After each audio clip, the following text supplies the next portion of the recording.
Calumet thing. When I'm in work. Come Came from on. North St. Tammany. Come on. It's St. Tammany Fair. We're going to follow them with the ladies. The cooking was I'm just trying to support it.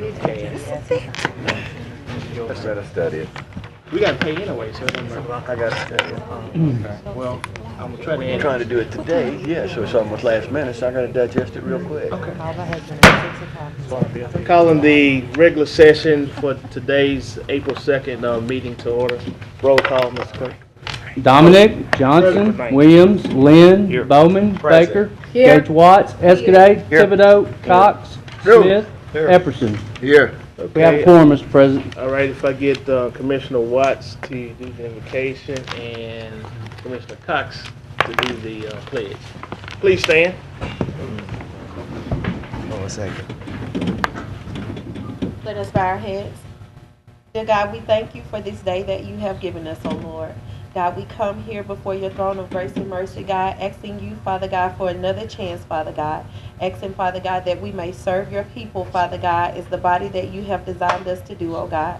Lord, as we pause right now, God, we ask for a special blessing and a special comfort upon the Broadway family who lost a 13-year-old boy, God. Lord, comfort them in the way that only you can, oh God, and all of the other senseless killings, oh God. Lord, now, we thank you, Father God, for all that you have done and all that you will do. And we ask you, Father God, to come into this meeting on today. In Jesus' name we pray. In the name of Jesus. Amen. Amen. Amen. Everyone, please face the flag, give proper salute, and repeat after me. I pledge allegiance to the flag of the United States of America and to the republic for which it stands, one nation, under God, indivisible, with liberty and justice for all.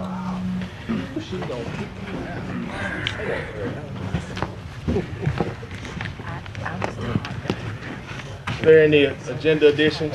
Yeah. Yes. Let me get my glasses on. I'd like to do an addition on a resolution opposing the changes in inventory tax for the regular Louisiana legislature session this next week. Second. It's been moved by Commissioner Cox and second by the chair to add to the agenda resolution number 23. Yes. See no one to speak on that, so let's vote to extend the agenda.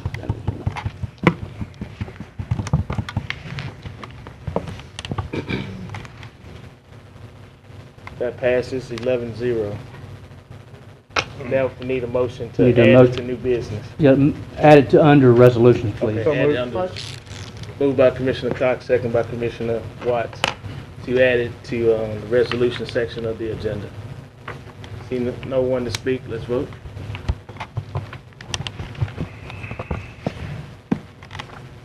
That passes 11-0. Next item, Mr. Clerk. Next, we have citizen comments. Citizens who wish to address the commission on any issue other than zoning, please fill out a comment card located in the chamber foyer and return it to myself or the clerk. Individual comments will be limited to 3 minutes. You have any cards? No, sir, I do not. I have none myself. Next item. We have no visitors. We move to Look like we don't have 2, 3.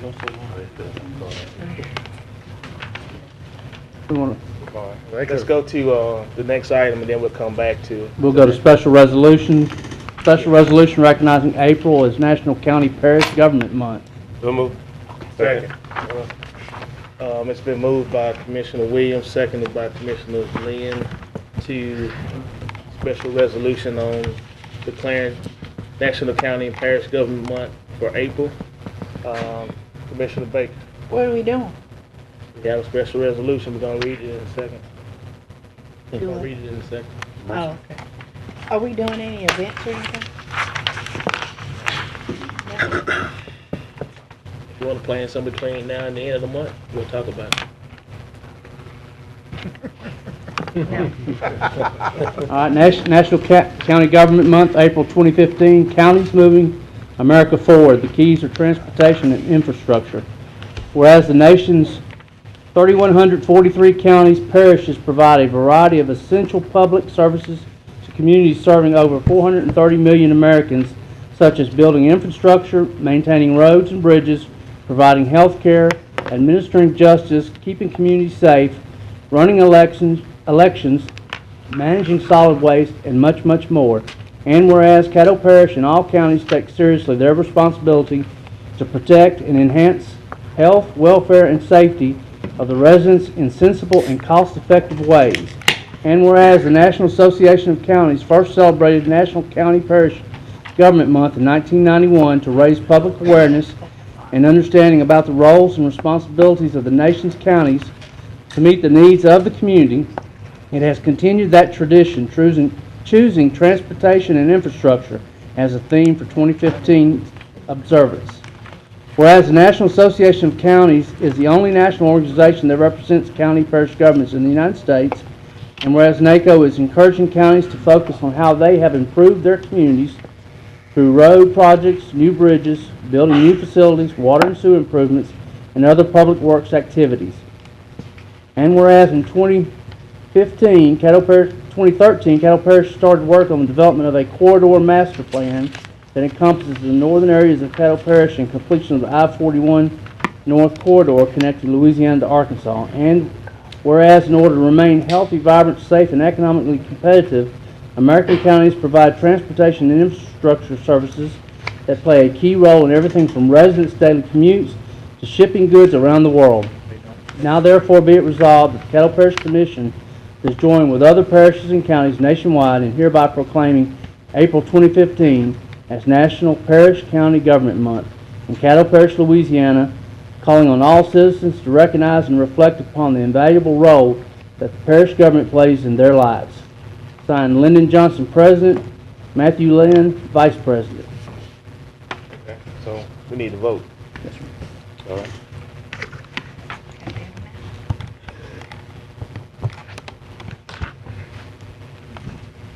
That passes 12-0. We'll go back now to public comments. Can I say something? Go You ahead. just told me to do something before the end of this month, so how about student commissioner for a day at our next meeting? That's fine. Okay, I'll get it set up. If we all can, We'll set it up for the regular session. for a regular That way it'll be session. televised. Okay, thank you. Okay, citizen comments.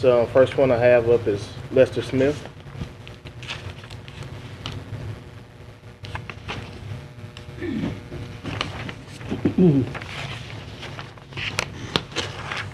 Please give us your name and your address.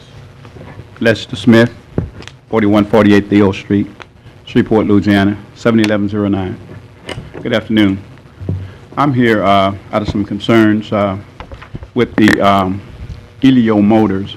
A lot of people, summertime is rolling around, a lot of people are asking about jobs, and if memory serves me right, there was supposed to be some jobs to come out of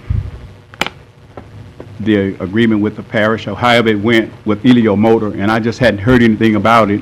And out of concern, I'm wondering, is there anyone on the panel who can give us some information as to where we stand with Elio Motors and the jobs Well, Mr. situation? Smith, during public comments, we can't ask questions or answer questions.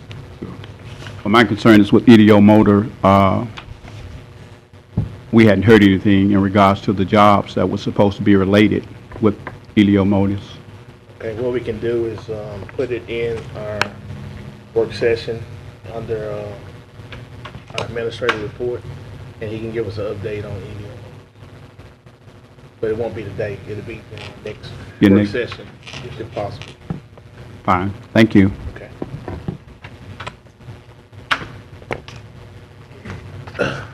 Next person I have is Ms. Luann Holly.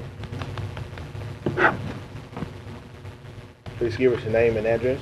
Luann Hawley, and I live at 1155 Vodka Station Road, which is in Houghton, Louisiana. And my telephone number is 389-1967, in case you need that. My name is Luann Hawley. I'm the owner of Hawley's Hopping Habitat. I have the only rabbit-only shelter in North Louisiana. I'm here today to speak on behalf of my good friend Elizabeth Walker and her family.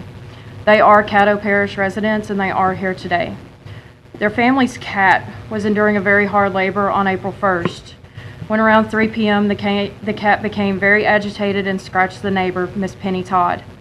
Miss Todd had an allergic reaction to the scratch, which resulted in her needing to go to the emergency room. ACO for Caddo Parish, Kelvin Baudouin, arrived at the house approximately 5:30. All that Elizabeth and her family were told was that they needed to hand the cat over, that it was required to go for a 10-day quarantine period at the shelter.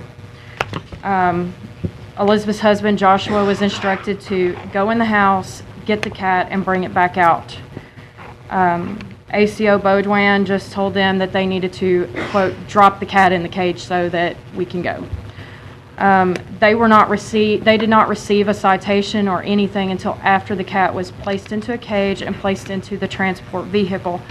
So she wasn't aware of any of the things that were listed on the back of the citation until afterwards.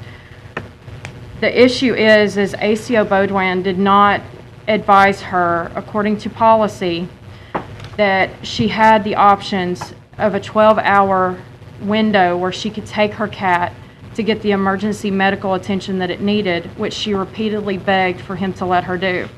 He denied her that option. He denied her the option of getting a licensed veterinarian to look at the cat and write a good or bad bill of health on the cat so that she could take it then to the shelter or quarantine it at her own home or quarantine it with her own veterinarian. The issue is not with anything other than the policies were violated. She was not afforded what the policy manual states, that ACOs are to inform citizens when they go out to investigate these calls. And it also states in there that ACOs must utilize good judgment when investigating any call. He didn't do that because the cat was clearly having a hard time with labor, and if he had seen that and acknowledged that good judgment, they wouldn't have lost their cat. On April 5th, their cat died at the animal shelter. A cat who had been around its family its entire life died alone in a cage. And it was needless. There's 2 veterinarians on call at the animal shelter, and it clearly states in the policy manual that he needed to address that issue with the veterinarians, and he did not. So the issue is what can be done, and I know you can't answer questions, but what can be done so that these ACOs are abiding by this policy and doing exactly like Director Harris needs them to do, because he obviously put this manual in place for a reason. If y'all have no questions, I thank you for your time. Thank you. And I'm quite sure our Administrator heard and our Animal Services Director heard you as well. I have 2 more of the cards dealing with the SWIFT code. Is this on dealing with zoning? If so, we'll wait till we get to that on the agenda. Okay? Next item, Mr. Clerk. Next, we have communiques and committee reports. Commissioner Everson. The CBO-NGO committee met today. We had 2 items on the agenda.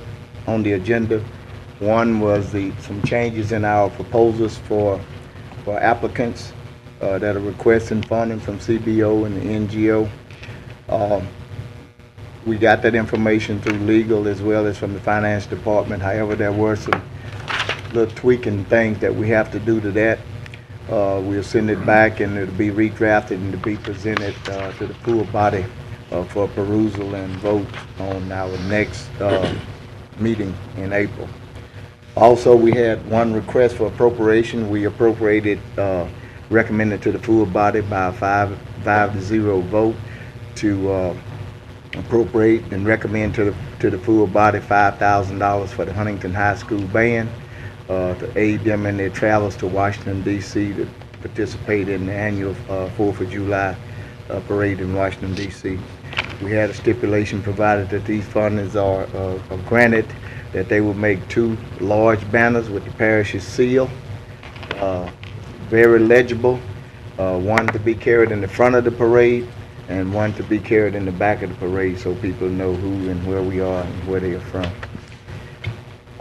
That takes care of the committee report. And of course, the recommendation by the committee will be sent to legal to draft a prospective budget amendment for our next meeting. At this time, Mr. President, would it be correct for me to address the situation relative to the Moss Point with the MPC persons? We'll see where we are. That's I right. received some correspondence. If you all would look before you, I have some information relative to the Moss Point situation. I have a letter from Ms. Tammy Barton, who's the property owner of the property that's in question on Moss Point. Also have an email from Mr. Sweeney, the MPC director, that was addressed to me relative to what they are proposing.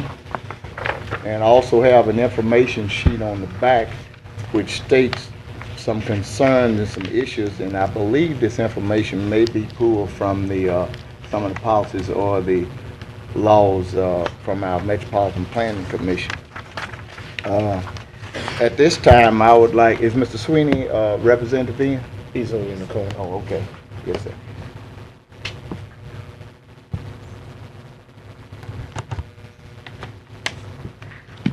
Okay, Mr. Sweeney, I've looked over the letter from Ms. Barton, your letter. I had an opportunity to speak with the citizens at Moss Point that came down on Monday. And I would think the best situation is to have a cease and desist as to what the Bartons are trying to do. Clearly, it appears to me that with them advertising with the Airbnb online, and I think even before the residents was aware that something different was going on the property that we have in question, there's possibility that there had been some rentals prior to them even having knowledge. It appears to me that the clear intent of the Bartons is to have a bed and breakfast facility within that residential area. And of course, you described the definition of a bed and breakfast, and also you stated the requirements here. However, I noted that Ms. Barton stated in her letter that she has made some arrangements and I guess already booked some tenants for April the 21st through May the 9th, 2015. But I believe the issue here is not saying what people can do with their personal property, but it appears as though there is an intent to commercialize a residential area. And I feel quite bad that this has been allowed to get to this point in time before it was brought up. Number one, of course, you know, we appoint members to the Metropolitan Planning Commission. The city does also. And I would think that anything that's unusual that's coming up in a residential area, that it would be the responsibility of the MPC or a representative to not only let the citizens know, but also let this body know, because we have a responsibility there too, because once these things come, you know what's going to come? It's going to come right back to us, which is what happened. And it was just, I was just totally unaware of it.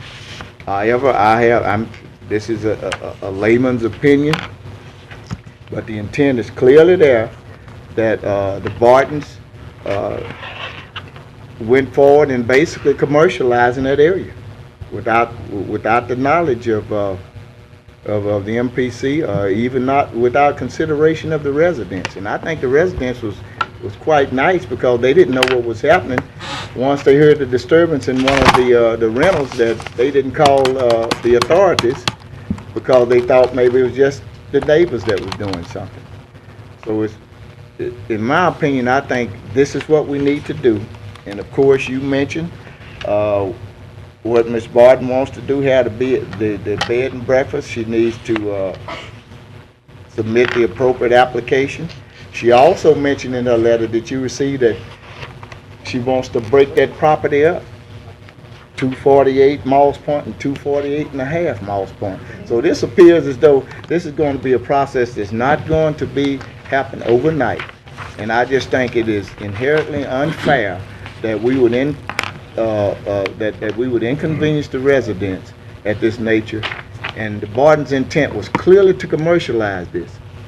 And I even got a call from I think it was the tax and use asking me about it. I said, I don't know. I don't know how they report the income. I have no idea.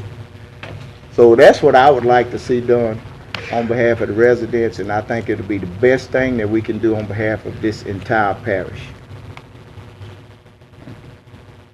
And as you pointed out in my email to you that I did meet with Tammy Barton, I laid out for her the path toward what I call a legitimate status. She will need to submit an application to us, to the MPC for their consideration for a bed and breakfast. She will also have to request a variance from the Zoning Board of Appeals because she is not a resident owner. Because she doesn't live on the property, she'll have to ask for a variance from the ZBA as well.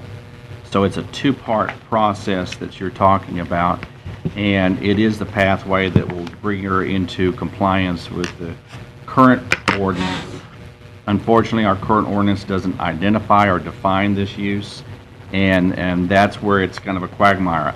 I will tell you that I have already spoken with the consultants that are working on the UDC, and I have asked him to address this clearly in the UDC. So whenever that is presented to you and rolled out here in the next few weeks, you'll begin to see that it has been addressed. But unfortunately, with the archaic ordinance we have right now, it doesn't address all the things that are now contemporary uses and things that people do. So I just wanted to let you know that we're totally understand where you're going with this, and we hope that we can get Mrs. Barton into compliance and at the same time address this in a way that will fix it for the future so you guys won't have to deal with this issue again. Now, when you say address, I'm stating cease and desist. Right. I don't think they need to do any rentals or anything whatsoever until they go through this particular process. Understand. So is that what's going to be happening? I have to be very careful legally here because since my ordinance does not, the ordinance that we have in place does not define or categorize this use, I have to be careful that when we do, if we do ask them to cease and desist, that we're on legal footing, so to speak, to do so. Basically, these uses are allowed all over the United States. Understandable, All right. but basically they are advertising on the website that's clearly saying bed and breakfast. That's the issue. Commercializing residential property. I don't see where it's so much to and Right. hopefully she will be cognizant and more concerned with her neighbors. I Googled the address with which she has on here now, where they are. Very nice, pristine piece of property. Absolutely. I wonder if they would like something of that located next to them where they are now. I just think it's inherently unfair, unneighborly. The neighbors was most gracious to them by not calling the police when they had all that disturbance. That is true. And we understand that. Right. That's not an issue. Right. They was just good neighbors because they thought that the neighbors lived there and they were just having a party, plain and simple. Absolutely. And I don't see where the intent is clearly there. They are advertised on that website, bed and breakfast. So I don't see what's legal there. Now, what you might need to do is ask some taxing authorities, has there been any income reported on this? Or has there been any sales tax reported on this? Like the Marriott Residence Inn, or Homewood Suites. They're in competition. Why should they skirt that? Right. And when we have a resolution on the table right now to support an increase in the hotel and motel tax, but then we're going to have people going under the radar that's circumventing that, it's not fair. And that's a very good point, Commissioner, because one of the things that will be addressed, hopefully in the UDC, is that someone who does come in to establish a business of this type or this type of an operation will have to make sure they do pay their fair share of the hotel motel tax. So that is a very valid issue. That's something that I feel like does need to be addressed. Yeah. Well, you know, we've been, what we call it, master planning for how long? 20 years. Now we're 20 UDCing. years. And in the meantime, you know, people are going about trashing Caddo Parish and Shreveport any kind of way, form, and fashion. My concern is cease and desist any operations of that property at this point in time, because the intent is clearly to commercialize it, because this is documented on the Airbnb website. I agree. I will, as you have stated, we will communicate with Miss Tammy Barton and her husband that they need to cease their operations. And if you would, emails and all this is fine, but you know, I'm old-fashioned, and God we trust. Man, I want to see it in black and white. Would you do me a hard copy on your letterhead of what's going on instead of this email stuff? Because my email was breached last week and it was all goofed up, you know what I mean? And I want to make sure that I'm in the loop. So would you do that for me? Sure. Okay. Yeah, we thought you got captured down there in Honduras, and I was going to send you some money. Did you send the money? Huh? Everybody bailed me out but Thibodeau. Cause he broke. That is. Okay, That's, Mr. Sweeney, that's my point, that's my position. We had an issue a while back, you know, and we talk about trailer homes, prefab homes and all that. We got no issues with that, but you know what? We want to make sure that whatever we are doing is in conformity with the neighborhood. It's compatible with what's going on there. And if you want to see something ugly now, just go on Pines Road and Jefferson Page Road. Take Pines Road north of Jefferson Page, and you're going to see prefab houses mixed in with nice single-family, nice brick dwellings. And it's ugly. That's why people are going to DeSoto Parish, Red River Parish, East Texas, and Bossier City, because we are sitting back letting anybody and anything trash Shreveport and Caddo Parish. And you're concerned about you're talking about master planning and the UDC. Our hope is to have this before this body for your final approval this fall, and that it will be in effect by this fall. And there will be a public outreach process that's going to occur in the middle of May, the week of May 18th, in which the Unified Development Code, for the first time, y'all been talking about it for years, is actually going to be provided for the public to review and make comments on. And I will be reporting back to you guys about that over the next several weeks to let you know all the progress we're making there. So what are you saying, you're going to have a road show? Yes, sir. We're going to have a dog and pony show. I don't want to see anything until we invite the people, let the people come out, let the people see. Well, yes. You know what I mean? Put some input from them, and then maybe come back to us. That's So that's exactly what it's all about. That's exactly Because it's going to come back to us in one way, form, or Right. fashion. That's right, because we want to get all the public input we can on the UDC before it ever comes back to you. And this is my first time really meeting you directly, but I have some other issues that I won't bring about. I'll be getting them to you personally in a letter. So I'll be getting with you. Okay. Now, what can we tell these residents today? What's going to happen? Well, I will speak with my zoning administrator, Alan Clark, and I will have him draft up a letter to the Tammy and Barton and her husband, telling them that what they're doing now is not recognized in the ordinance, and therefore asking them to cease those operations until such time as they can come through the process to make application and get the use of their property to where it should be in terms of the ordinance as a B&B, and that'll be open to them to come whenever they're ready to do so. We'll process the application. It will require a public hearing on both the MPC board as well as the ZBA, and there will be notification of the residents in that area of that case when it comes forward. So they'll get an opportunity, if she does decide to proceed with the application, these folks will get an opportunity to attend that public hearing and voice their concerns or to ask questions. Do you have physical addresses of the residents? No, sir, I don't have Okay. those at all. I think some, is anyone present today from All's Point? Would you all get mailing? Well, at the time of the application, I will do, I do an actual search.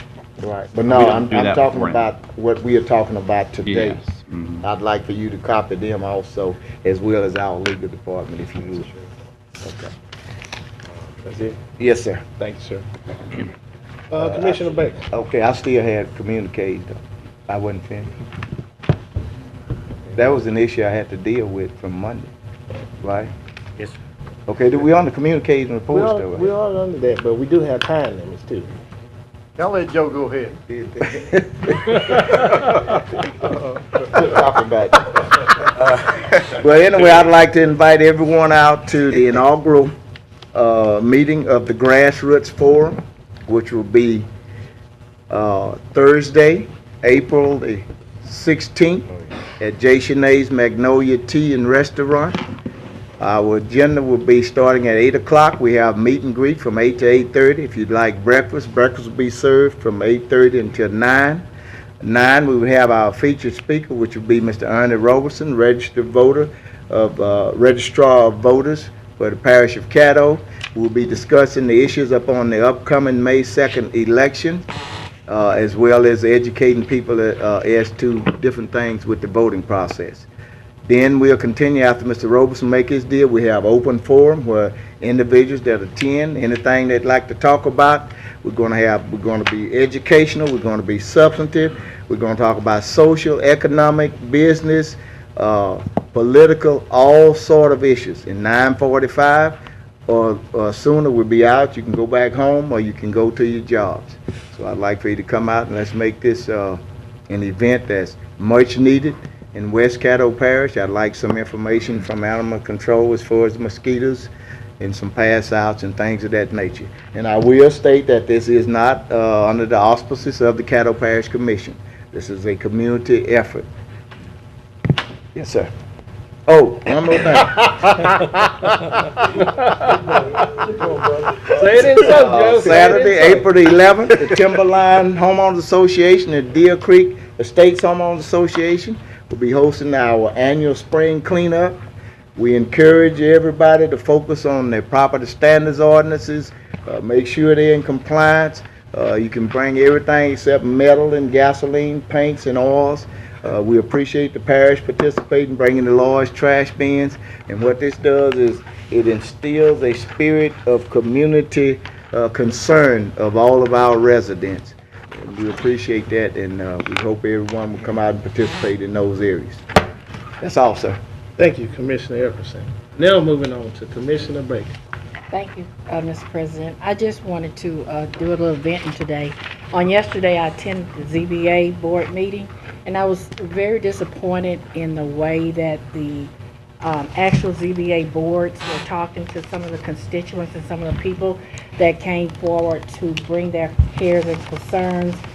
And I just wanted to just kind of ask the board, this board in this horseshoe, if you know, we are some of the ones that are appointing some of these people on these boards, and I'm hoping that we would do a little bit better in making sure that we put the right person in these positions, because one of the things that I thought that they were appointed by us to represent us in helping our constituents get their problems and concerns taken care of.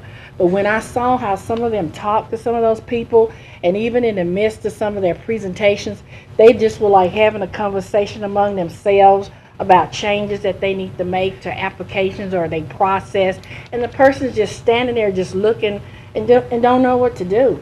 Sometimes they were intimidated when they talked to them, and it really was just not a good meeting. I didn't think so. And I was here for 4 hours, from 1 o'clock until 4 p.m. And what I saw, it was not a good picture. So I'm just hoping, for 3 hours. So I'm just hoping that when those people come before us again to be appointed to that board, that we will really take a look at appointing the right person, and also make sure that they actually know what they're up there for and what they're supposed to be listening to those people and what are they supposed to be making the decisions for. Because some of the conversation that I heard coming out of their mouths is like they don't even know what they're doing. They don't even know what type of what are they even making decisions for. And they making some very serious decisions for some of these people that are in our district. So I just want to ask that we would really take a look the next time at how we really choose these people on the ZBA board, because they're supposed to be representing us, I thought. That's all. Thank you. You're welcome, Commissioner Baker. Commissioner Williams. Thank you, Mr. Chairman. I just like what you have before you, ladies and gentlemen, is a announcement of $1 million award to 10 counties or 10 cities regarding the Second Chance two-phase adult reentry demonstration planning grant. And the first part of the planning grant, they're going to award 10 awards. It's going to be totaled at $1 million, including $75,000 for planning period of 12 months. And at the end of that, they'll award $925,000 for implementation period for 24 months, October the 1st, 2015. So I'm excited to know that the other day we spoke with our administrator, and they're now it's going to hire a grant writer. But also I spoke with Clay on the other day at the work session regarding this particular project, because it's all about preparing people for job readiness, reducing recidivism rate, and employment strategies for people who come out of our institution that are unprepared to go right into the workforce. So I think we're doing a good job already here locally in Caddo. We sure can use some support like this to empower what we already have, to make sure that people have an opportunity to go to work, be employable, and be productive taxpaying citizens, and reduce the citizen rate in the state of Louisiana, which is the highest in the nation. So I hope that we don't drop the ball on this. I know time is of the essence, but we can explore. Is this something that's feasible and viable that we can do here in Caddo? So I'm excited that the Office of the U.S. Department of Justice has made this announcement to the National Association County. I was able to get this information, pass it on to us. I don't know if, Clay, you got a copy of it, but I have one if you need one. Let's get to work on it and see can we meet that deadline, because I know you guys write grants all the time. Hopefully we can get this, we can be awarded the grant. I believe with people like yourself, I believe we can, because you're a documentary person yourself, so information is nothing new to you. So I hope that we at least will try to go after these type of grants for our community. Secondly, I know you met today with the Second Chance Pathway to Prosperity Initiative, which is very dear to me and dear to those in the community. And I see that Commissioner Bowman and others, and Stormy and Epperson and others have took it on, and hopefully we don't drop the ball on that, because we know that people need a second chance. People make mistakes, and it shouldn't follow them all their lives. So hopefully on that April the 27th, just informational, educational program about the new expungement statute in the state of Louisiana, and people be informed on how the process works, to make it real easy and simple. So I'm excited to see the same old team, the coalition and the collaboration that was there together last year are still intact. We need to reach more out to our Legal Aid, Northwest Legal Aid Division, to make sure they're on board as well. So I want to commend Gerald and others, and Ms. Tommy and yourself and others who have taken the ball and still keep the train moving. Sometimes you got to be the engine, but sometimes somebody got to be the caboose. So hopefully that the engine can keep rolling, and y'all can bring the caboose on in where people can get some help. So I want to commend you guys on that, and I'm excited, and if I'm around, I'll try to make show my face. But definitely want to get involved on this opportunity to get $1 million for a program to help our people in our community. I'm excited we can get on board with that as well. Thank you. Commissioner Thibodeau. Yeah, Mr. Wilson and Dr. Wilson, I'd appreciate a copy of the incident report on the cat that was folks talked about, and I would hope that we would, if the people are interested, that we would offer to replace that animal with one or more cats, preferably more cats, at no cost to them, if that's what they'd like to do. But I would like a copy of the incident report. And secondly, Ms. Frazier, what would we need to do to change? Do we need an ordinance or resolution to allow us to speak to the people in the visitor section, and maybe limit it to no more than 5 minutes total? And the reason I ask is because people come up here, and I think the worst thing we can do is to send them away with nothing. At the very least, we should appoint a staff person to talk to them while they're here to get an answer, because a lot of the answers are simple answers, can be given in a very short period of time. just like the gentleman that was here earlier, we could have answered that question in less than a minute. And so we need to take advantage of those situations. What do we need to do to be able to allow us to speak for a very short time? You would need to pass a resolution amending your bylaws. All right. Would you go ahead and get that written up, please? Yes, sir. And we can put it on the agenda for the next meeting. Yes, sir. I am not interested in getting in any long-term conversations, arguments, or any of that with any speaker, but I am interested in when people come up here for a simple answer, that they can get that simple answer. Thank you. If I may comment on that, please. Go ahead. I think I'd like to see, I understand what you say with support, that this go to the Policies and Procedures Committee, because I'd rather have member input rather than legal coming up for something with something to allow for this, because we're the ones up here who may need to ask the questions, and I'd just like to see it go through that process so we'd have some input in it rather than receive something from legal and you have to hash that out here and not have the time to give it its due diligence. That's fine. If we could do it quickly enough to... I don't even know who's head of that committee, but yeah, I'd like to do that. Thank you. Well, I add that to our Policies and Procedures Committee. It's easily done. Commissioner Lynn. Fantastic. Also, Dr. Wilson, I'd like a copy of that report from Animal Services, and I think that that is a great idea, that it's painful to be able to answer a question for a constituent and not being able to do so because of our bylaws. But originally, Dr. Wilson, I wanted to visit with you. About 2 years ago, I was in conversation with Bossier Parish, and I want to say that somebody from administration was at the table to discuss collaborating with Bossier Parish and with Barksdale Air Force Base to do a flyover of mosquito control, and that it had to be done on a north-south track, but that it needed to include Caddo and Bossier in order to make it cost-effective. And I'm asking you today, would you please bring that back up again? With all the amount of water that we've had, we're supposed to have a bumper crop of mosquitoes this summer. Yes, sir. And I would hope that we could figure out how to collaborate with Bossier and how to do that in one fell swoop, and then let all the citizens know what time and dates we're going to do that so we can schedule our vacations. Thank you. That's all, Mr. President. Elaborate on what he just said. Well, how come it's going to be no Go ahead. If you don't mind. Okay. May I just make it short? Also, you know that Cherokee Park is around a lot of body of water, and I know that mosquitoes are the main concern, besides nutrient rats and other things.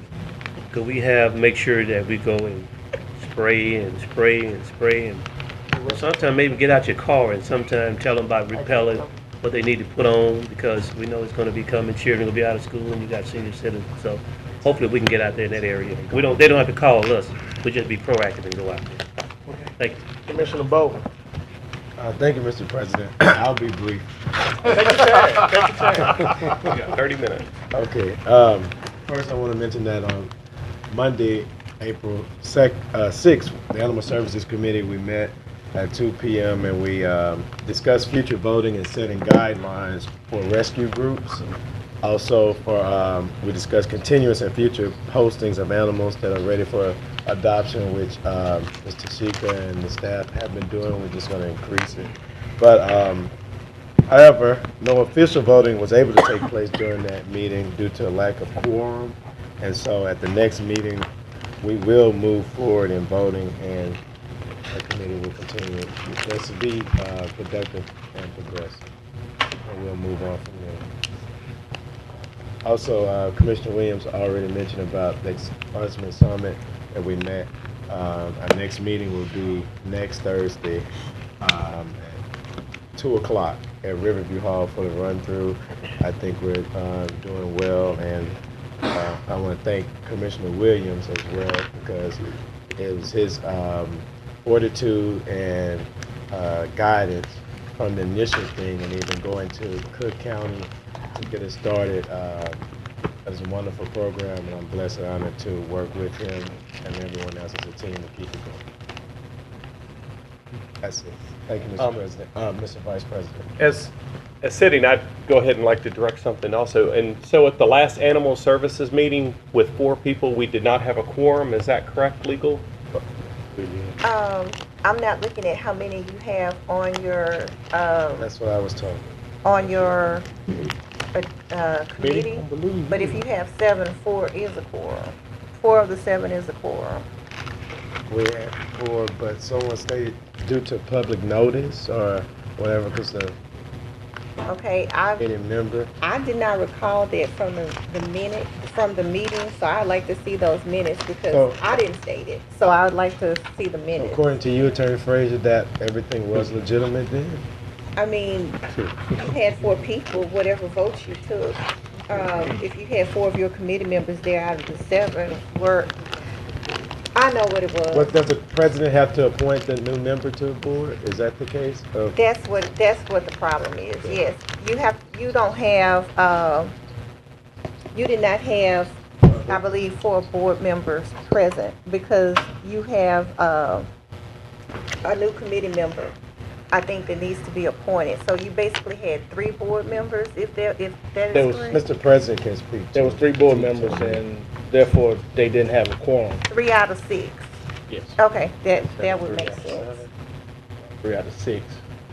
I removed 1 person from the board. I didn't add anybody to the board until I added someone to that particular committee. You only had 6 members.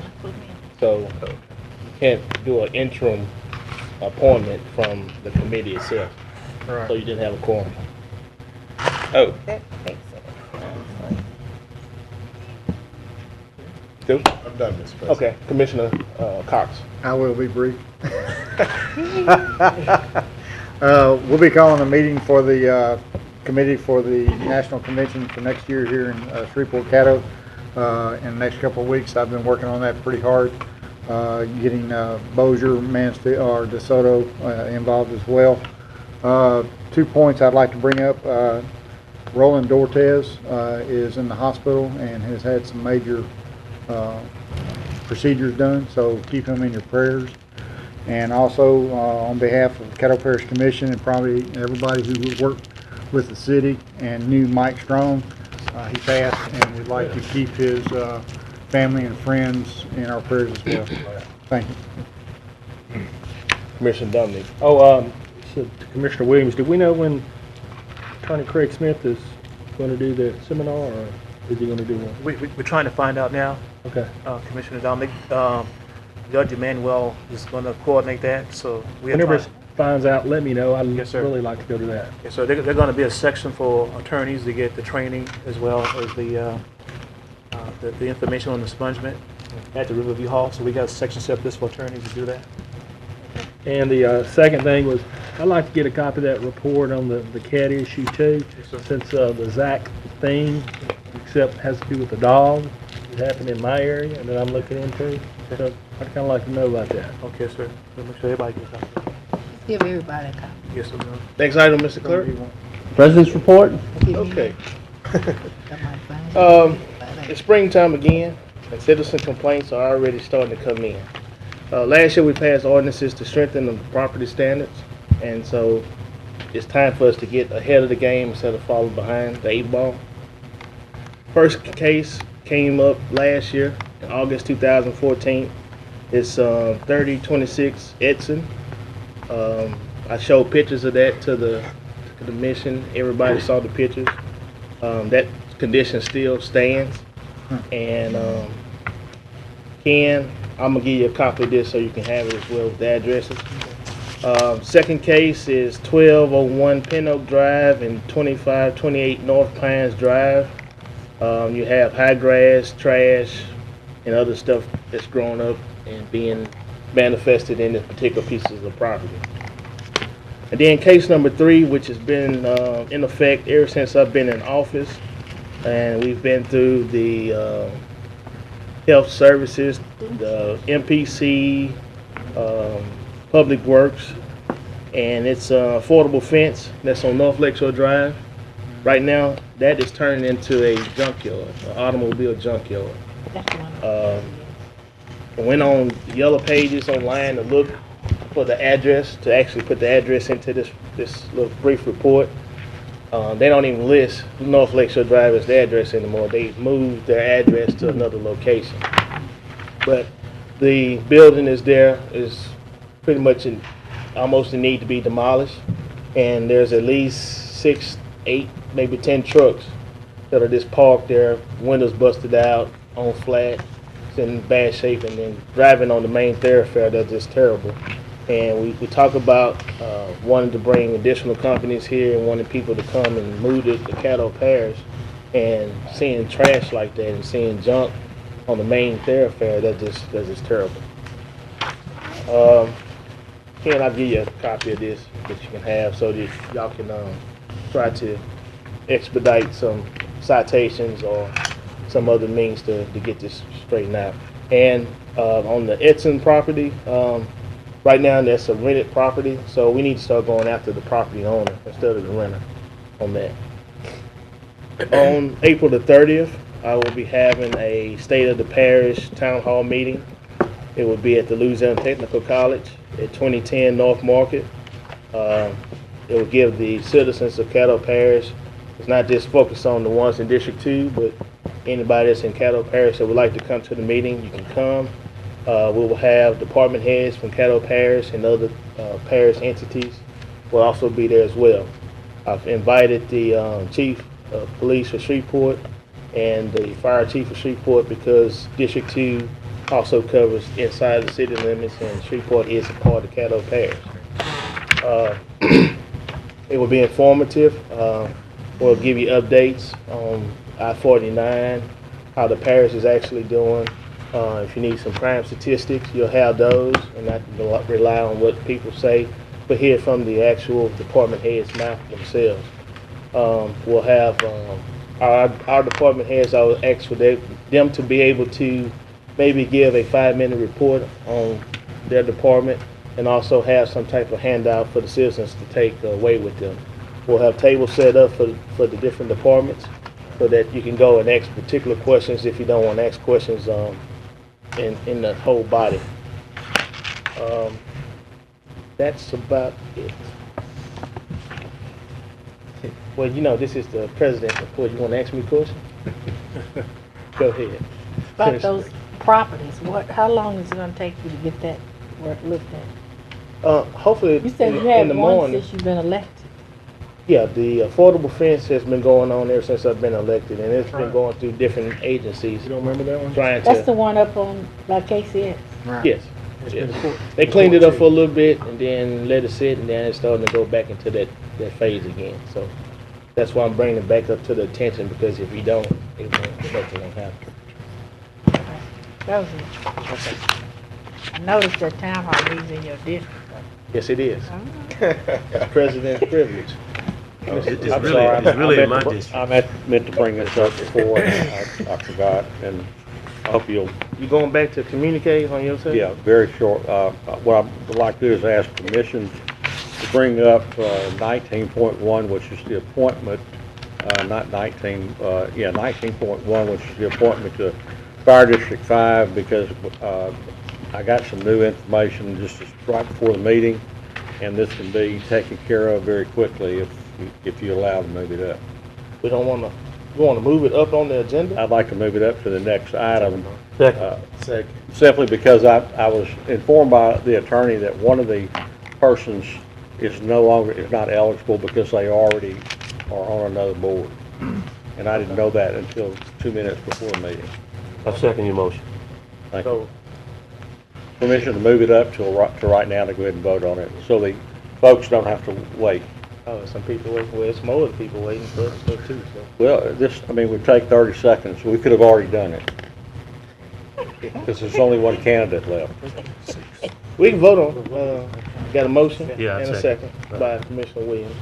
Let's vote. What is the motion? His motion is to move it up on the agenda. Okay. It's the next item.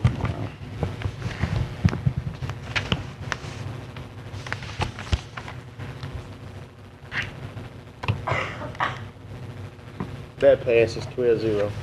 Also, back to the president report. Director Harris, I would like for you to get with Ms. Holly and the Thank you. couple and go to the back and discuss the issue, because I've asked you, did you actually know about it, and you really didn't know the details behind it. So if you would go with the director to the back, and he can discuss some issues with you, and then we might can come to a conclusion before you leave.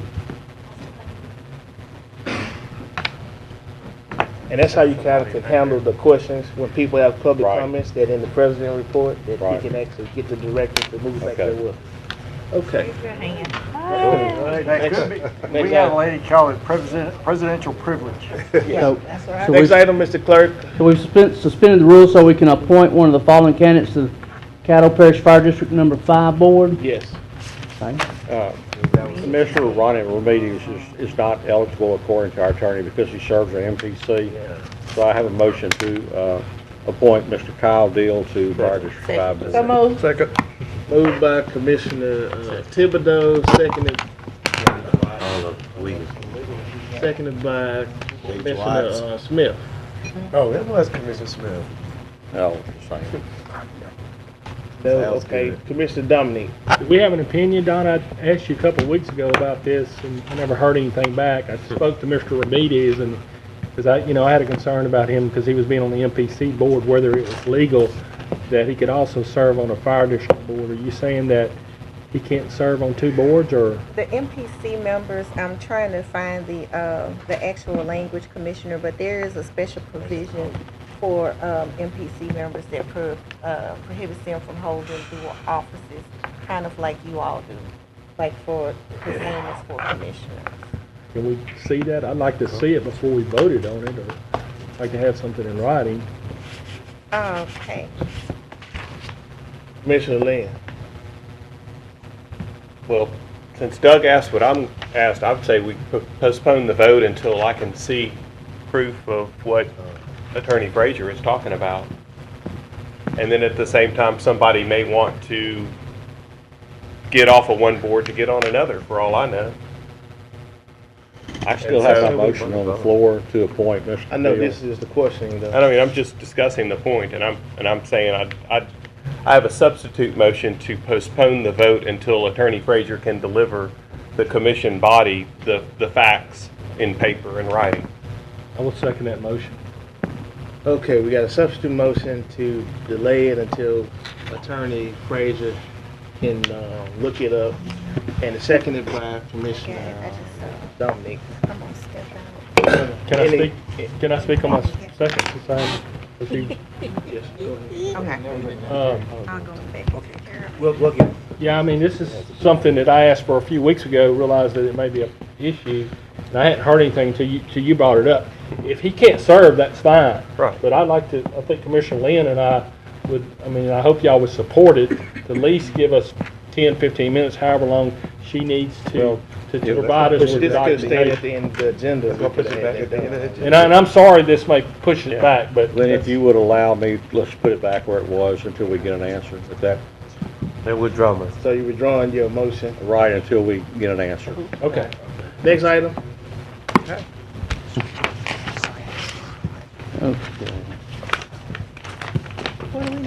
All right, next we move to public hearing on ordinances, on zoning ordinances.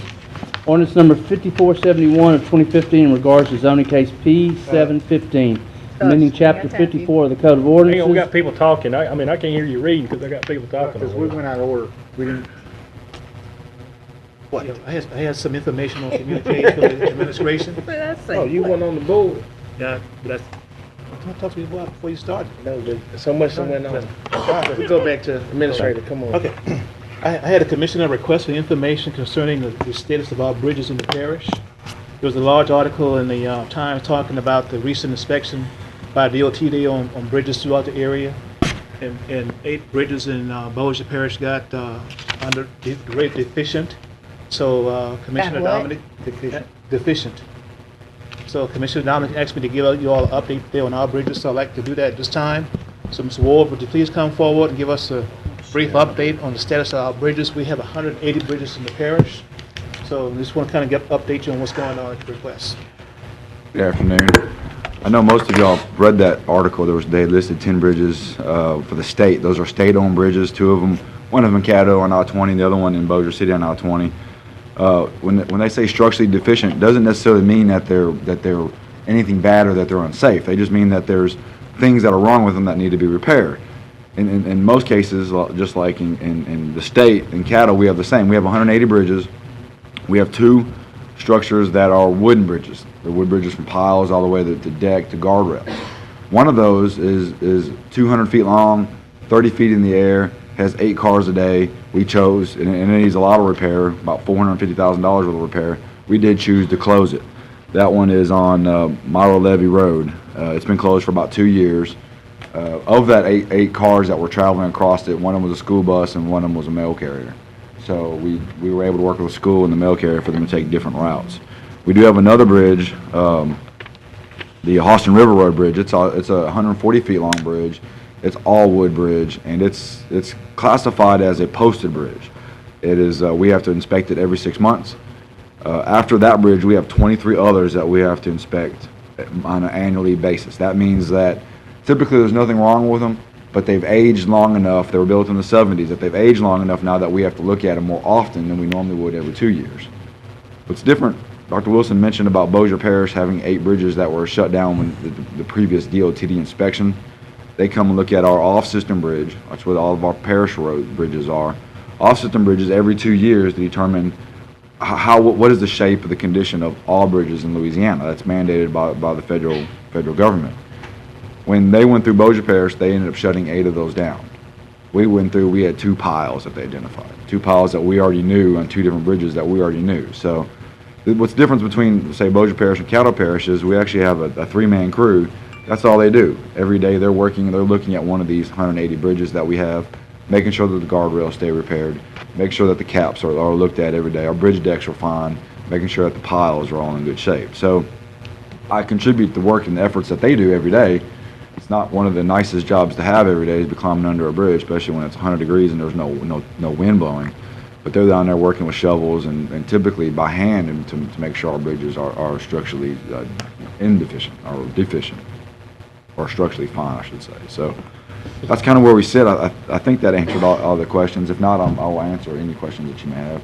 That means that we have less than 14% of our bridges are posted, which that just means they can't take the weight of 80,000 pounds that our normal roads can take. So we're actually pretty good. I'll give you a little brief real quick about that. We're planning on replacing, of those 23 that we have, or 25 that we have, posted bridges, I'm planning on replacing 3 of those this year, 5 of them next year, and 4 in 2017. So those bridges, that list of 25 is going to be shrank within 9 real quick. So we are working at trying to get that number down as much as possible. I also have 2 on the off-system bridge project, which every year we ask the DOTD to up the money. That's $3 million that the state puts into a budget, into a fund. It's off-system bridge fund. It's matched with $4 on the federal amount, so the state can replace $12 million a year. We have another bridge, Blanchard Furrow, on that list to be scheduled to be replaced within the next 2 years. So that could be another one that we add to the list. So that's kind of where we sit. We're looking, we're looking pretty good on the bridges and moving forward to have better bridges in the future.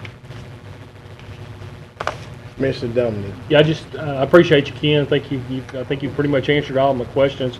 I just, saw that article and I thought it'd be good for us to have an update to realize that our bridge system is, sounds like it's doing a good job, and we're staying on top of everything to make sure that hopefully in the next few years the ones that need to be repaired will be taken care of or replaced. So I appreciate it. Oh, thank you.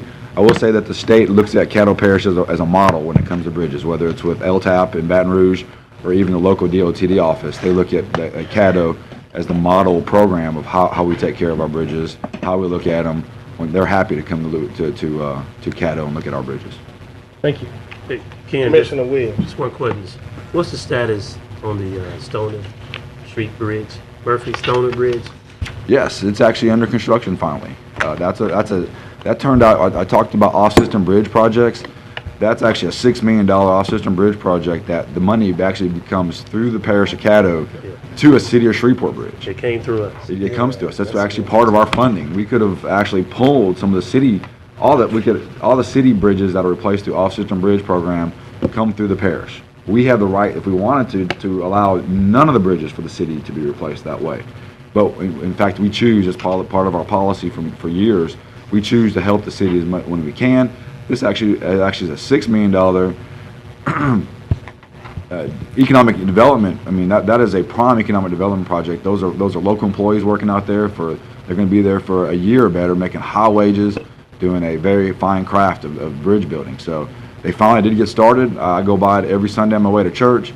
It's a great project. I'm happy to see that they're finally doing that. You said the deadline is construction completion date is. It should be in 2016, June of 2016 or so. It's a massive bridge. It's $6 million. You did a good job. You did a good job. I want to commend you on that. Well, thank you. And I appreciate your help. It took a little bit to get the city on board. That project was ready to go, and the city was dragging their feet on some right-of-way issues and a permit from the Kansas City Southern. So, the state kept asking us. They were going to bump it and move on, and I didn't want to lose that $6 million to the parish. Good job.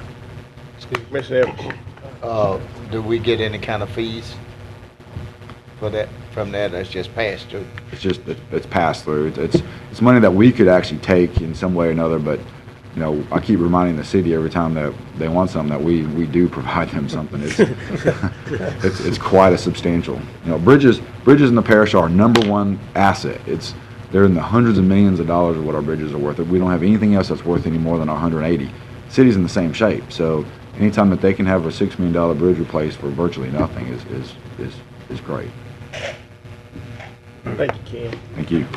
Hey, give me an email. One last item, President Johnson. This one, as you all know, the application for the summer employment was put at your desk today, and each commissioner will have 4 recommendations, and we'll go ahead and start taking that. And that starts on May the 8th, and we do have a mandatory orientation for the young people on June the 5th. That concludes my report, sir. Commissioner Escudero. I must have been asleep or something during the budget. So where did the 4 come from? That's 48 employees. Was that budgeted? Yes, sir.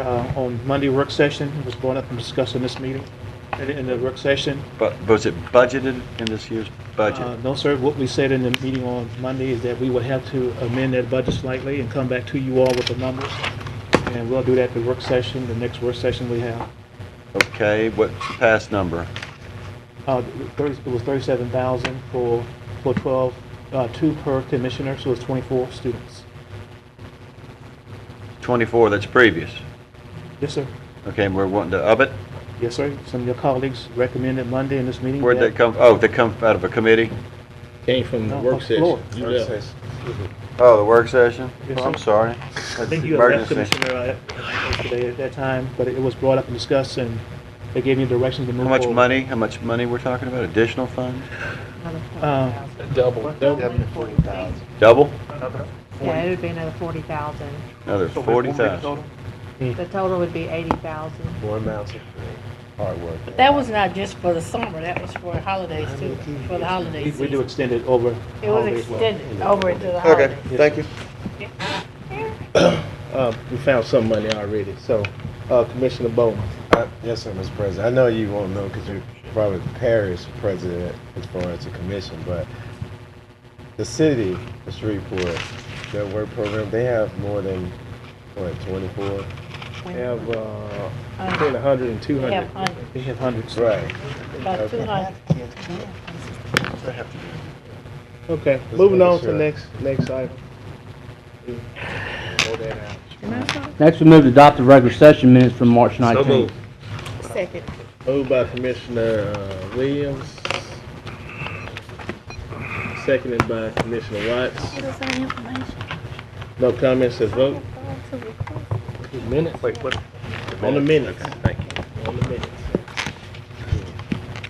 That passes 12-0. Now we move to public hearing on zoning ordinances, ordinance number 5471 of 2015, in regards to zoning case P715, amending chapter 54 of the Code of Ordinances, amending the zoning of property located on the north side of Jefferson Page Road, 330 feet west of Monkhouse Drive, 420 feet north of Jefferson Page Road. Southwestern Electric Power applicant requests to rezone from RA Residence Agriculture District to IL Light Industry District and B1 Buffer District. Okay, public hearing is now open on ordinance number 5471. Anyone who want to speak in favor of this? I'm Charlie Coyle with Coyle Engineering, representing SWEPCO. This is Give us your address as well, Mr. Cole. 3925 Benton Road, Bossier City. This is the former Westwood Golf Course that SWEPCO is looking at purchasing, and one of the things that they are doing in their due diligence is seeing that they can get the property properly zoned, and that is why we're here today. We're aware of the stipulations that were put forth by the MPC, and we're okay with all of those. We would ask for on the solid screen fencing requirement. There were a couple of places where they would ask for a waiver in places where there is existing a mature woods, and they would like to, instead of tearing those woods down and putting up solid screen fencing, to leave the woods as a buffer. And so we'd be asking for that.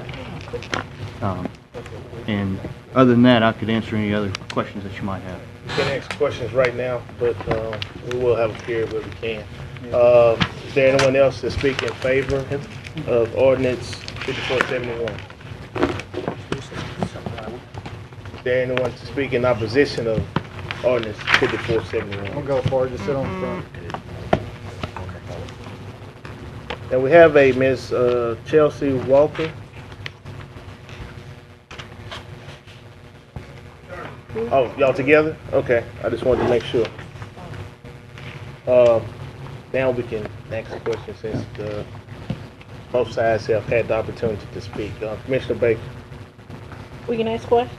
Now that both sides had the opportunity to speak. I just want to know what are you all going to put there? This is going to be a service center for SWEPCO. Oh, building with people working in it? Yes. Oh, okay. Okay, thank you. That's all. That's all, Mr. President. Thank you. Commissioner Watts. Thank you, sir. Of course, this is in District 7. We are very excited about the opportunity for economic development, bringing this to our, what we like to call is the Greenwood Road corridor. And I think it's pretty simple. What he's asking for here is basically just a waiver in there as far as the fencing. It will be fenced in, but there are areas that they would like to remain there to serve as a privacy area for their business as well. It will be well lit. It will have plenty of security, and it will be fenced in, as I said, the part that needs to be. And also, there was a waiver that they're asking for that about the zoning, to make sure that we can have something more permanent, because they plan on staying, and we want to be able to deliver that for them as far as to give them no time constraints, because this is not an immediate thing that they'll be doing. So this is the proposal part of it. So we would like to also put in the wording that they have a permanent zoning for that location. That's correct. Thank you. And in other words, they're going to purchase this property, but it may be 2 to 5 years before they actually build on the property, and that's why we need to have no time restriction on the zoning, Okay. so that it doesn't revert back.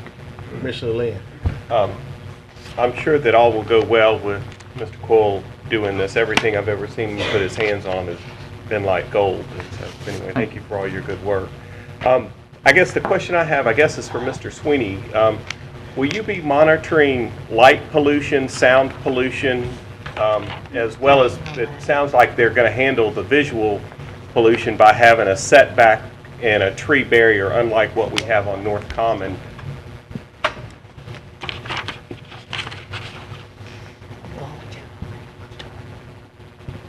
To answer your question, Commissioner, yes, we will.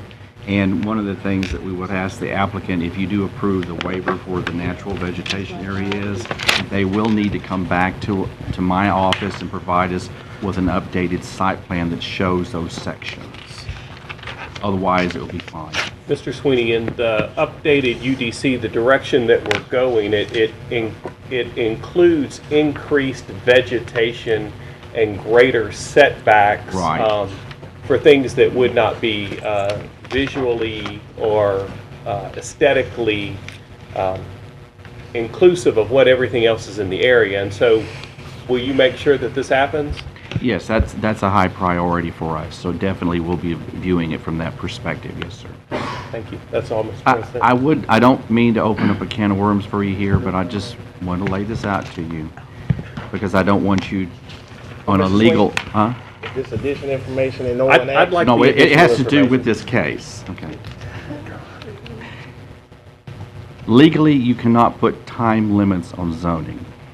I know in the past the commission has done that, but I have consulted several attorneys on this, and the reality is, when you approve a zoning, it is permanent. It can't be a 2-year limit or a 3-year limit. So be very careful there, because I'm just giving you that as an FYI. When you approve this zoning case, it's a permanent I-1. It won't go off the books in 2 years. And I just want to make that clear. That's something that I've noticed, and you'll notice it's no longer on any of the correspondence that we do with you on that issue, because it is not a legal thing to do. And that's an FYI. Thank you So, for keeping in other words, when you approve this, it's permanent. You don't even have to put a waiver in. It's permanent. But this body can also come back and change. Oh, that again. absolutely, So, absolutely. yeah. You So it's always not have the really freedom to permanent, come it's back and permanent change. Until we make Yeah. another vote. And I've spoken with Mr. Bernstein about this, my staff has, is that that's not something that can be done, and I just didn't want you to go further and continue to do that type of operation, because I don't want you guys to be vulnerable to a lawsuit, because that is something that someone would challenge you on. Just an Commissioner FYI. Cox. Explain to me, and my office is off Greenwood Road too, so I'm glad to see you there. My concern is, what exactly are you putting there? There's only one entrance in, one entrance out. Are you gonna put another entrance in? You gonna make that one wider? What improvements are you gonna make? I mean, and are you gonna keep the number one hole there? Come by and play.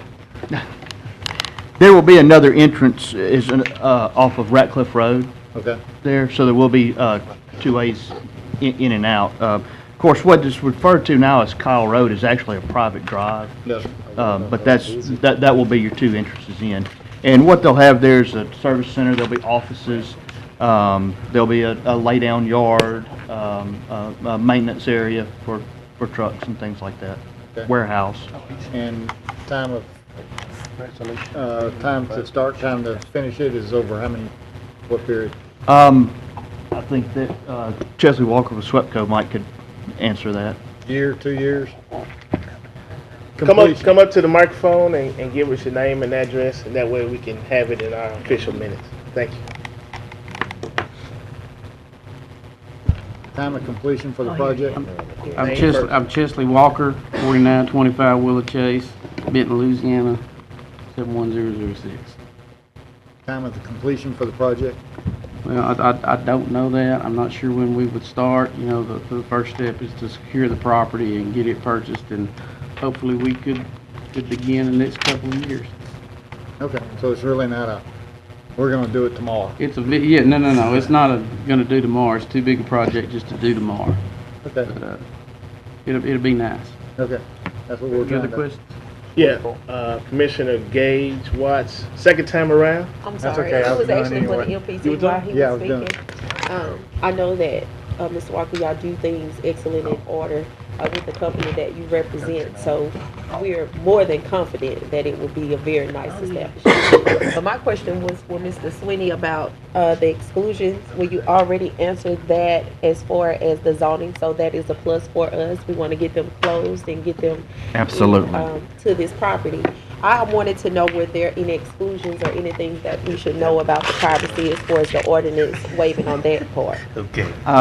You know, the way the property is situated, we put in there the appropriate amount of screening, and that's why I said earlier, I'm always supportive of natural vegetation screening if someone wants to maintain that, but they will need to come back to my office, not through the MPC board, but to give me an updated site plan showing those changes. And I think we probably can live with that as long as they do buffer and shield the residents from view of the property where appropriate. Great. So we'll be looking forward to getting that. And I just also wanted to tell you that anytime someone rezones something and has a site plan, which this one does, If someone wants to build something on there different in the future, they always have to come back to the MPC board for a revised site plan. So we have some what I call handles of security that if someone changes their mind in 2 years, they don't want to build that, they can't just build anything. They still have to get that site plan approval through the MPC board. So that's your safety net Great. on any type of rezoning. And that's why most often in all commercial and multifamily and industrial developments, we always require a site plan when they do rezone, because that is your assurance of what will be built there.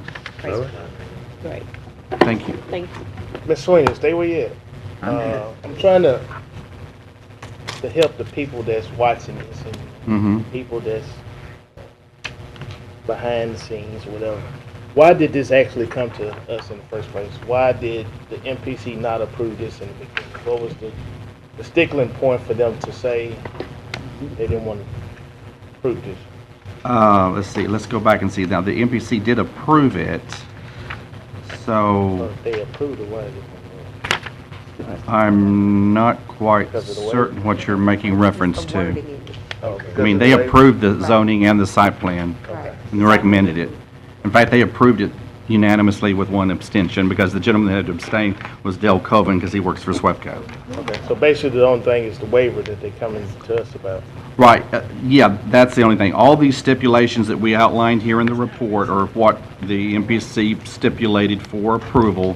Okay. They should do that, and the only thing they've added on here is that they felt like there may be some sections of their property where the natural vegetation would do the trick without having to put up a 6-foot screening fence. Okay, thank you. Okay.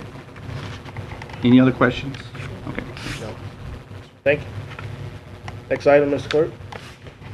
Next, we move to public hearing on ordinance. Ordinance number 5472, declaring certain adjudicated properties to be surplus and authorize the parish administrator designee to sell parish's tax interest. Public hearing on ordinance number 5472 is now open. Is there anyone to speak in favor of this ordinance? Is there anyone to speak in opposition of it? Public hearing on ordinance 5472 is now closed. Ordinance number 5473 of 2015, closing and abandoning the dedication of a portion of Lorraine Street located in Lakeview Extension. Public hearing for ordinance number 5472 is now open. Is there anyone that wants? 73. It's now open for public comment.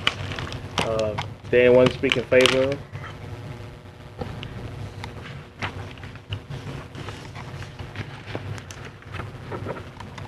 Please give us your name and address. My name is Ronnie Davis. I live at 3451 Lorraine. That street there is a dead end, and it goes into my property. I own property on both sides and in the back. And the reason why I'm asking for it to be abandoned, is because I have people at all times of the night pulling in, parking because it's on the lake, and just need to kind of close it up. Simple and sweet. That's it, simple and sweet. Okay. Is there anyone to speak in opposition of? Public hearing is now closed on 5473. Yeah. Have a seat, sir. Thank you very much. Next, we move to zoning ordinance for final passage. Ordinance number 5471 of 2015, regards to zoning case P715. I make the motion. Second. It's been moved by Commissioner Watts to accept the MPC recommendation for 5471 and seconded by Commissioner Baker. Thibodeau. Yeah, does that include the amendment for the waiver?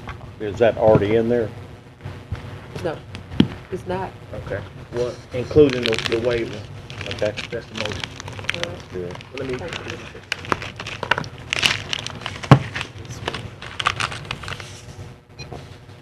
Let's vote. That passes 12-0.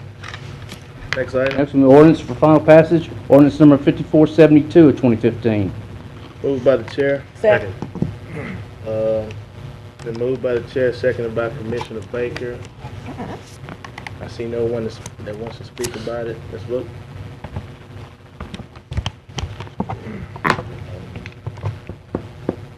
That passes 12-0. Ordinance number 5473 of 2015. So moved. Second.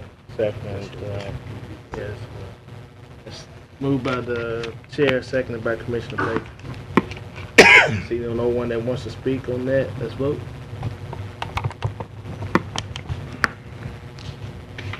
Next item. Next, we move to ordinances for introduction by title. Ordinance number 5474, 2015, amending the budget of estimate revenues and expenditures for the Riverboat Fund for the year 2015 to provide an appropriation of $15,000 for Grace Community Center. Next, we have ordinance number 5475, amending the budget of estimate revenues and expenditures for their Economic Development Fund for the year 2015 to provide an appropriation of $50,000 for Thunder Road Raceway. Next, we move to work session minutes, ratify the April 6th minutes. Moved by Commissioner Williams, seconded by Commissioner Dominic. See no one that wishes to speak, let's vote.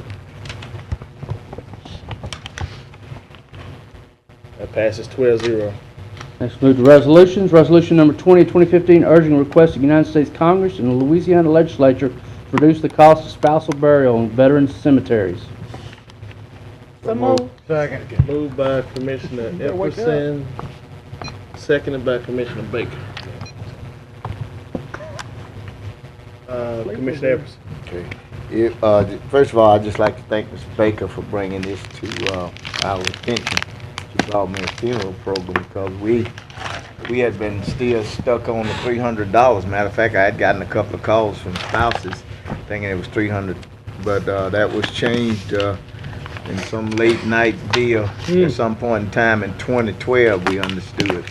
Now, if you're talking about a death tax, this is a death tax. In addition to that $400 increase, making it $700, there's a cost of living built into it also.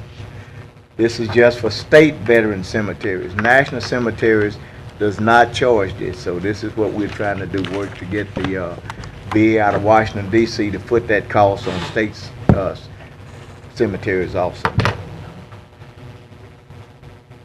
Okay.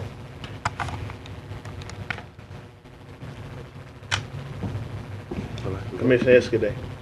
If I ask Mr. Epperson, that you're talking, they're charging $700 for what? The service for a plot? I thought, or a spouse who was a non-military member, they kind of stack them, don't they? Right.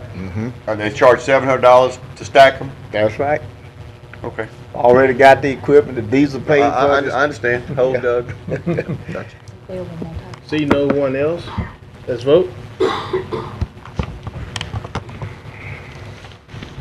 That passes 12-0. Next, resolution number 21, 2015, requesting Louisiana federal delegation to urge the Consumer Protection Bureau to place restrictions on payday lending. Moved by Commissioner Williams. Seconded by Commissioner Epperson. I'll speak because, Maker of the motion wants to speak. well, the Interfaith Group is a nonpartisan group of multidimensional churches and people of faith came and asked that we would do this because currently we know that payday loan lenders average a rate of 300 to 400% of interest on the loan, and Louisiana is ranked number 2 in the nation of poverty, and they target low-income people. So if you haven't had an opportunity to read the resolution, we hope that we would allow predatory lenders to prey on people that are poor, especially this state is poor where you have a lot of gaming and all things. That group came before and asked that we will support this resolution, asking our congressional delegation to ask the Consumer Protection Bureau to make these restrictions. So I hope that my colleagues will support it. Thank you. See no one else, let's vote.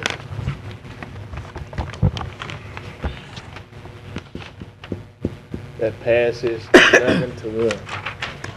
Resolution number 22, 2015, supporting House Bill 216 to be considered in the 2015 regular session of the Louisiana Legislature relative to the hotel occupancy tax. Moved by the chair. Second. Seconded by Commissioner Cox. Commissioner Epperson.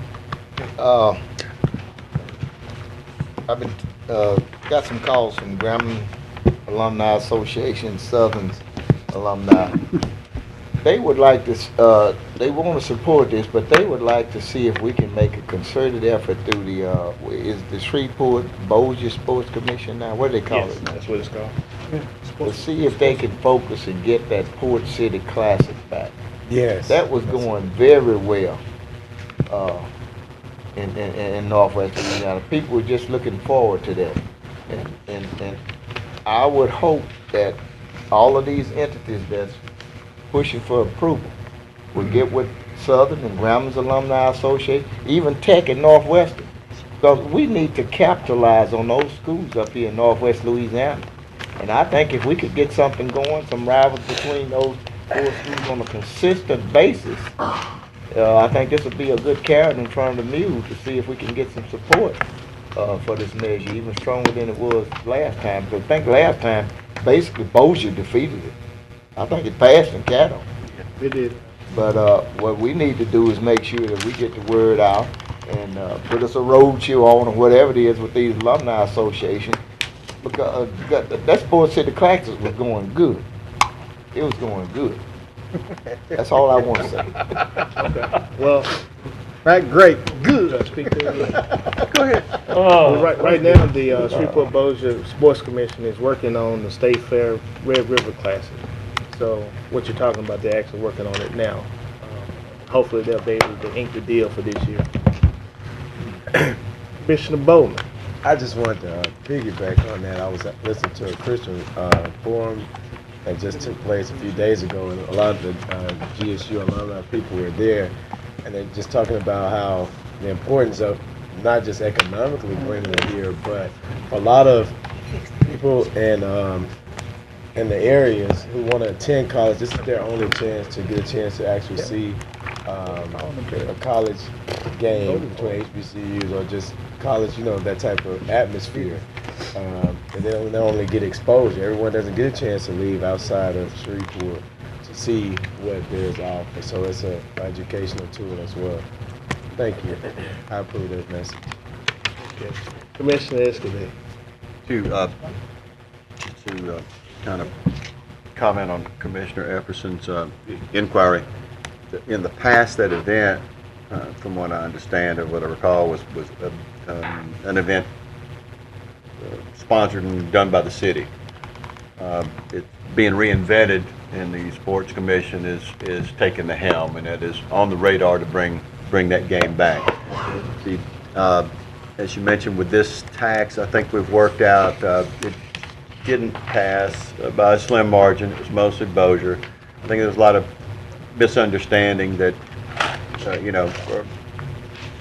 I think they're going to do a better job of marketing it and letting people know that it's not a tax that we're going to pay, kind of like riverboat boarding fees. Most of the local people who don't pay it, we don't generally go. It's all out of town guests. But the distribution formula has been reassessed, and we have the hotel motels blessing on it this time. Their accommodations have been made that everybody can live with and all the stakeholders are happy with, and I think our chances are real good.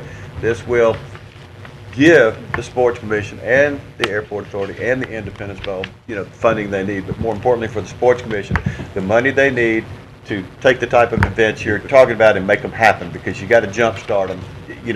Once they get jump started, people participate. But first, somebody's got to fund it up front, and this will help. And as I think Lyndon's been touched pretty close with them too. That's definitely on the radar, sooner than later. That game. Commissioner. Yes. Okay, Commissioner Williams. I'm excited about the fact that we know that Louisiana tourism is the #1 economic industry in Caddo Parish, and it's the economic engine that boosts our economy, as we're seeing on latest reports. So, as John has said, either out-of-town guests, that's the way New Orleans does their economic program as well. So we just need to get on board with what's going on. These are out-of-town people bringing in inside dollars to do great things here in Caddo. As he said, most of these events have to be jump-started by this board. So I just hope we all get on board and get behind it and support it, and hopefully we can pass this tax on the particular day. Thank you. See no one else? Let's vote.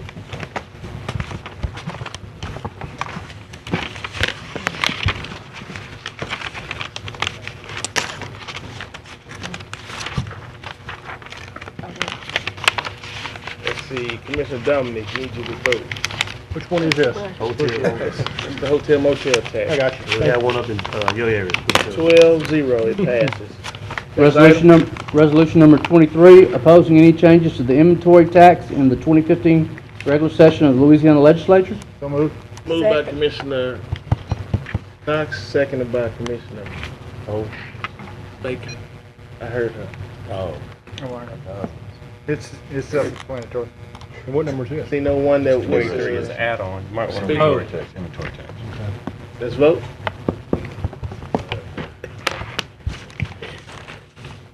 That passes 11-1. Okay. Next, we move to new business, appointment to Fire District number 5. Did it get approved? What? Mr. President, could we get the information from our attorney, please? Commissioners, while you all were conducting the rest of your meeting, I had a statute printed and passed out to all of you all regarding planning commission's membership and appointment. And if you would refer to subsection C, it states that no member of a parish or municipal planning commission shall hold no other public office except that they may also serve as members of any duly constituted regional commission of which their parish or municipality forms a part, which is kind of like if Shreveport and Bossier had a regional planning commission or something like that, they could be members of that, but they can't hold any other public office. There is an exception for parishes who have a home rule charter that has a planning commission in the charter or where the local government serves as the planning commission. However, that would not apply in this case because your planning commission was created by state legislation prior to parish having a home rule charter. So what you saying? What you saying? Is that you can't hold two public offices. That's all. You can't So I'd like to be on both. move to appoint Kyle Deal for Fire District 5. Second. Don't say it, but when you can hear it. Moved by Commissioner Taylor and seconded by Commissioner Smith. Recognize. So, I was kind of focused on section F, Commissioner Escudé pointed that out, the home rule charter issue. So basically what you're saying on that is that the MPC, the Metropolitan Planning Commission, section F does not concern us because the Metropolitan Planning Commission was created by state statute and not through our home rule charter. Is that pretty much correct? That is correct. Section F makes an exception for home rule charter, and the charter provides for the establishment of a planning commission or provides for the functions of the planning commission to be performed by the local government. And ours does not, it's through the state statute. What about, and of course, when you say a public office, or you say in section C, public office, it doesn't mean elected, it means any type of public office such as a fire district or water district that would be considered a public body, is that correct? Yes. I mean, they basically make decisions for that district, function under the same rules such as this body or any other publicly appointed body. So what you're saying is your opinion that the person, Mr. Remedios, who serves on the Metropolitan Planning Commission, he can serve on that and also the fire district? Correct. Thank you. Commissioner Escudé. Ms. Frazier, not to be redundant, but I just want to repeat Mr. Dominic's question. It's your opinion, and on a scale of 1 to 10, how confident are you in it? I don't want to go back and find out later. Wow. You know, have somebody challenge. No, I'm serious. I just don't want to get burned on this. This will come up in the future, and we know. This is the first time this has come up. I just want to be clear. You're very confident in that interpretation? Yes, sir. Thank you. Then, given that, we have no other option. Well, we do have another option. We could accept 4 nominations if anybody else is interested. But thank you. Commissioner Thibodeau. I just want to say this is the most difficult fire district appointment ever made in Caddo Parish. Let it go. Now we know, though. Now we know. All right. Commissioner Lynn. There would be one other option, and that would be for someone to resign from whatever board that they were on in order to take on a new one, in order to apply for a new one. So that's an option. So there is an option. Nobody steps off. We don't want him on the MPC. We want him on the MPC. That's all. Anyway, so there was another one. Next. I think we're making this overcomplicated in what it is. Okay. There's two individuals that have applied for the position. And so if the first person gets the majority of the vote, it doesn't matter. Right. Thank you. Commissioner Dominic. Second time around. Okay. I just had one brief comment to say that from what I heard concerning Mr. Deal, I think he'll do a good job. I agree. You know, I was actually kind of committed toward Mr. Ramirez because I know Mr. Ramirez, but after speaking to some other individuals, I think Mr. Deal will do a great job. So I think that our only choice at this time is Mr. Deal, so I'll support your motion. The motion is Absolutely. to recommend Mr. Kyle Deal as the appointee to Fire District number 5. Mr. President, it was just brought to my attention by our clerk that Mr. Ramirez would like to speak, and that's up to you. Well, It's over. basically, if we vote and he doesn't have the majority, then I will let him speak. Next. If Deal has the majority, he wins, so therefore there's no need for Mr. Ramirez. Let's vote. I mean, Thank you. always be courteous. Well, we have public comment. Mr. Smith. Need you to vote, sir. That passes 12-0. trees today. Next item, Mr. Clerk. Next, we have appointment of Evelyn Thomas to Pine Hill Waterworks District Number 8 Board to replace Mr. Edwin Myers, deceased. Moved by the chair. Second. Second by Commissioner Bowe. See no one else to speak? Let's vote. Let's vote. That passes 12-0. Got a motion to adjourn. I had a motion to speak. Please don't leave. I have something. Commissioners, please don't leave yet.